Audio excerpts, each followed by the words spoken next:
ओम गण गणपते नमः। बोले गणेश जी महाराज की जय, बुध देव की जय।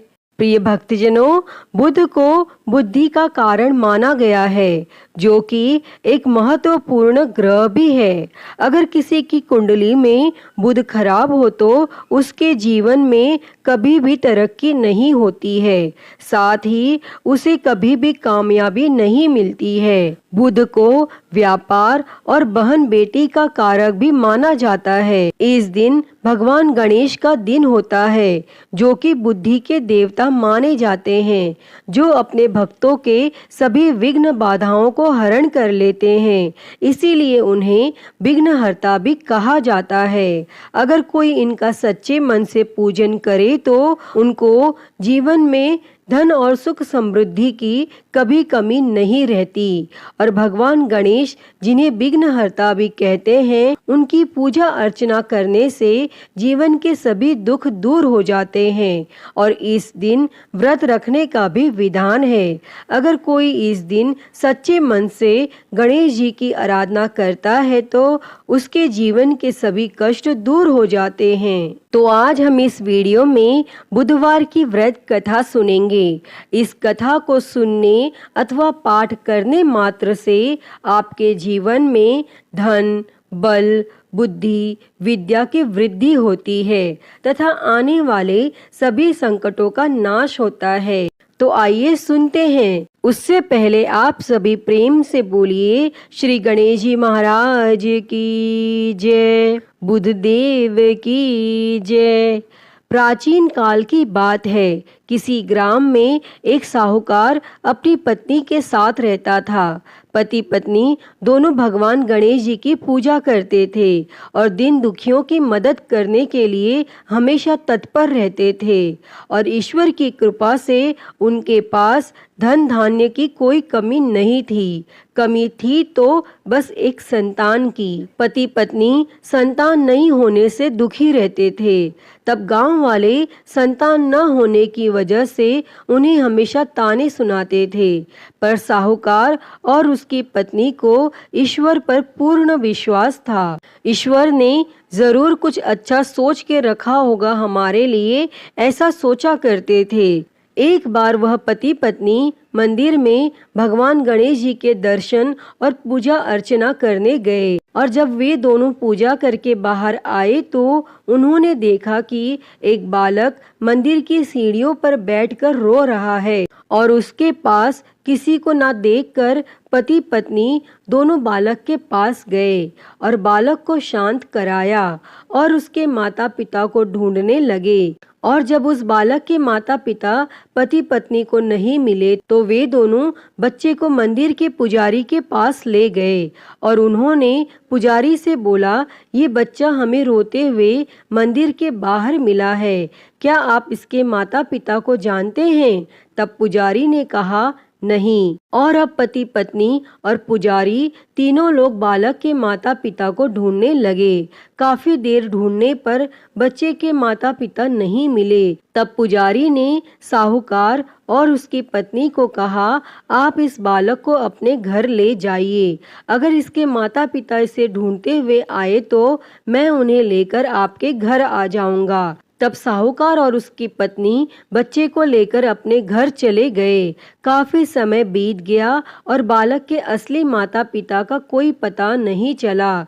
तो उन्होंने गांव के सरपंच से अनुमति लेकर बच्चे को गोद ले लिया और उस नन्हे से बालक का नाम गणेश रख दिया। और कुछ दिन बाद गांव में एक पति पत्नी आए जो चोर थे।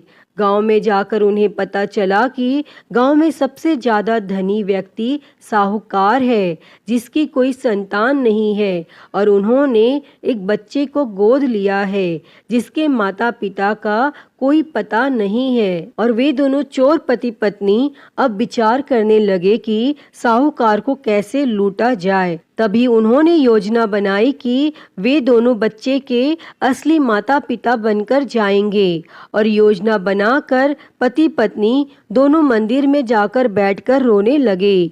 उन्हें रोता देखकर मंदिर के पुजारी आए और उनके रोने का कारण पूछने लगे। पति पत्नी ने बताया कि आज से 4 साल पहले इसी मंदिर में हमारा बच्चा खो गया था, उसे ही याद करके हम रो रहे हैं और तब से हम अपने बच्चे को अलग अलग जगह खोज रहे हैं, पर वह हमें कहीं नहीं मिला।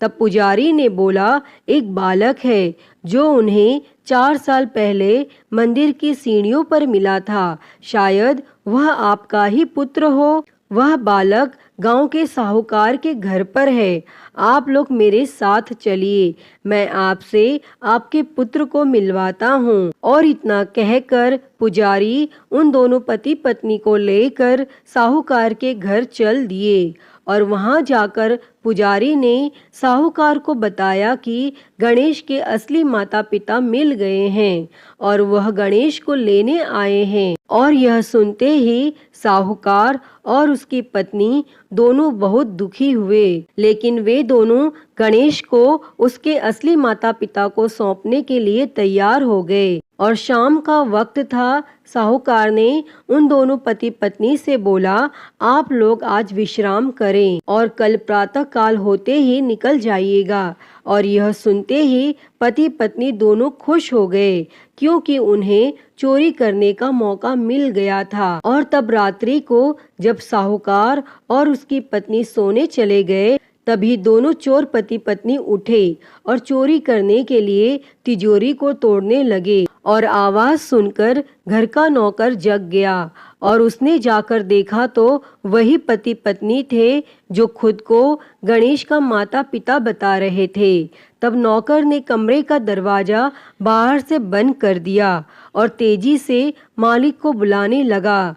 और आवाज सुनकर साहूकार और उसकी पत्नी दौड़ते हुए आए और चिल्लाने का कारण पूछने लगे। तब नौकर ने बताया कि ये दोनों पति पत्नी तिजोरी से चोरी कर रहे थे और यह सब देखकर वे समझ गए कि ये दोनों गणेश के माता पिता नहीं बल्कि चोर हैं। साहूकार ने गणेश को देने से मना कर दिया और बोले कि चले जाओ यहाँ से। पर उन दोनों धोखेबाज पति पत्नी ने निर्णय किया कि वो अब गणेश को अपने साथ ले जाकर ही रहेंगे। तब पति पत्नी दोनों गांव के सरपंच के पास गए और बोले, साहूकार उनके पुत्र को वापस नहीं दे रहा है। तब सरपंच ने साहूकार और उसकी पत्नी को गणेश को साथ लेकर सरपंच के सामने प्रस्तुत होने की सूचना भेजी और साहूकार अपनी पत्नी और गणेश को लेकर आ गए। तब सरपंच ने भी फैसला किया कि साहूकार की पत्नी तथा दूसरी औरत जो गणेश को अपना पुत्र बोल रही थी, उन्हें सूर्य देवता के सामने अपना आंचल फैला के खड़े हो जाना है और जिसके भी आंचल से गणेश के मुंह में दूध जाएगा, गणेश उसका पुत्र कहलाएगा। तब दोनों औरतें अपना आंचल सूर्य देवता के सामने फैला के खड़ी हो गई और प्रार्थना करने लगी। तब भगवान गणेश जी के आशीर्वाद से साहूकार की पत्नी के आंचल से दूध की धारा गणेश के मुंह में आ गई और यह देखकर साहूकार और उसकी पत्नी बहुत खुश हुए और सरपंच ने गणेश को साहूकार को सौंप दिया और वहां खड़े सभी लोग भगवान गणेश जी की जय जयकार करने लगे। अतः हे गणेश भगवान जी, जैसी कृपा आपने साहूकार और उसकी पत्नी पर की, वैसी ही कृपा इस कथा को कहते, सुनते और हुंकारा भरते सब पर करना। तो सभी प्रेम से बोलिए, गणेश जी महाराज की जय, गणपति बाप्पा मोरया। तो आइए सुनते हैं बुधवार व्रत की एक और कथा। उससे पहले आप सभी प्रेम से बोलिए, श्री गणेश जी महाराज की जय, बुधदेव की जय। प्राचीन काल की बात है। समतापुर नगर में मधुसूदन नामक एक व्यक्ति रहता था। वह बहुत धनवान था। मधुसूदन का विवाह बलरामपुर नगर की एक सुंदर लड़की संगीता के साथ हुआ था। एक बार मधुसूदन अपनी पत्नी को लेने बुधवार के दिन बलरामपुर गया और मधुसूदन ने पत्नी के माता पिता से संगीता को विदा कराने के लिए कहा, परंतु माता पिता बोले, बेटा आज बुधवार है, बुधवार को किसी भी शुभ कार्य के लिए यात्रा नहीं करते। लेकिन मधुसूदन नहीं माना और उसने ऐसे शुभ अशुभ की बातों को न मानने की बात कही। तब संगीता के माता पिता ने मजबूरी में अपनी बेटी की विदाई की और दोनों ने बैलगाड़ी से यात्रा प्रारंभ की और 2 कोस की यात्रा के बाद उसकी गाड़ी का एक पहिया टूट गया और वहां से दोनों ने पैदल की यात्रा शुरू की। तब रास्ते में संगीता को प्यास लगी और मधुसूदन उसे एक पेड़ के नीचे बैठाकर जल लेने चला गया और थोड़ी देर बाद जब मधुसूदन कहीं से जल लेकर वापस आया तो वह बुरी तरह हैरान हो उठा, क्योंकि उसकी पत्नी के पास उसकी ही शक्ल सूरत का एक दूसरा व्यक्ति बैठा था और संगीता भी मधुसूदन को देखकर हैरान रह गई और वह दोनों में कोई अंतर नहीं कर पाई। तब मधुसूदन ने उस व्यक्ति से पूछा, तुम कौन हो और मेरी पत्नी के पास क्यों बैठे हो? और मधुसूदन की बात सुनकर उस व्यक्ति ने कहा, अरे भाई, यह मेरी पत्नी संगीता है। मैं अपनी पत्नी को ससुराल से विदा करा कर लाया हूँ, लेकिन तुम कौन हो जो मुझसे ऐसा प्रश्न कर रहे हो? और यह सुन मधुसूदन ने कहा, तुम जरूर कोई चोर या ठग हो। यह मेरी पत्नी संगीता है, मैं इसे पेड़ के नीचे बैठाकर जल लेने गया था। तब इस पर उस व्यक्ति ने कहा, अरे भाई, झूठ तो तुम बोल रहे हो। संगीता को प्यास लगने पर जल लेने तो मैं गया था। मैंने तो जल लाकर अपनी पत्नी को पिला भी दिया है। अब तुम चुपचाप यहाँ से चलते बनो, नहीं तो किसी सिपाही को बुलाकर तुम्हें पकड़वा दूंगा। और इस तरह दोनों एक दूसरे से लड़ने लगे और उन्हें लड़ते देख बहुत से लोग वहां एकत्र हो गए और नगर के कुछ सिपाही भी वहां आ गए और सिपाही उन दोनों को पकड़कर राजा के पास ले गए। और सारी कहानी सुनकर राजा भी कोई निर्णय नहीं कर पाया और संगीता भी उन दोनों में से अपने वास्तविक पति को नहीं पहचान पा रही थी और राजा ने दोनों को कारागार में डाल देने के लिए कहा। तब राजा के फैसले पर असली मधुसूदन भयभीत हो उठा। तभी आकाशवाणी हुई, मधुसूदन, तूने संगीता के माता पिता की बात नहीं मानी और बुधवार के दिन अपने ससुराल से प्रस्थान किया और यह सब भगवान बुद्धदेव के प्रकोप से हो रहा है।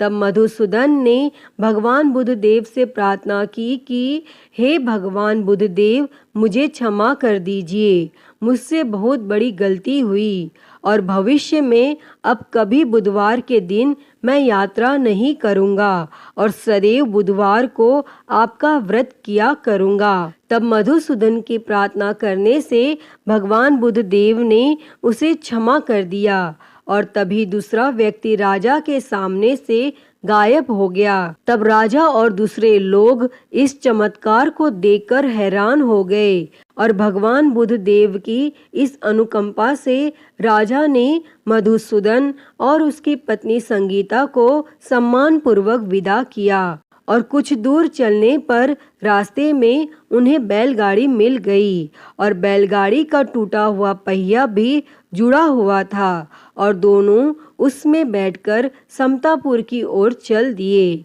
तब मधुसूदन और उसकी पत्नी संगीता दोनों बुधवार को व्रत करते हुए आनंद पूर्वक जीवन यापन करने लगे और इस तरह भगवान बुद्धदेव की कृपा से उनके यहाँ खुशियाँ बरसने लगी और जो भी स्त्री पुरुष विधिवत बुधवार का व्रत करके व्रत कथा सुनते हैं, भगवान बुद्धदेव उनके सभी कष्ट दूर करते हैं। अतः हे भगवान बुद्धदेव जी, इस कथा को कहते, सुनते और हुंकारा भरते सब पर अपनी कृपा बनाए रखना, सभी के कष्टों को दूर करना। तो सभी प्रेम से बोलिए भगवान बुद्धदेव की जय, गणेश जी महाराज की जय, गणपति बाप्पा मोरया। प्रिय भक्तजनों, तो मैं उम्मीद करती हूँ कि आपको आज की यह कथा पसंद आई होगी, और अगर वीडियो अच्छी लगी हो तो इसे लाइक करें, ज़्यादा से ज़्यादा शेयर करें और कमेंट में गणेश जी महाराज की जय लिखना ना भूलें। और हरिहर भक्ति चैनल को सब्सक्राइब कर नोटिफिकेशन बेल को ज़रूर ऑन कर लें। हर हर महादेव। धन्यवाद।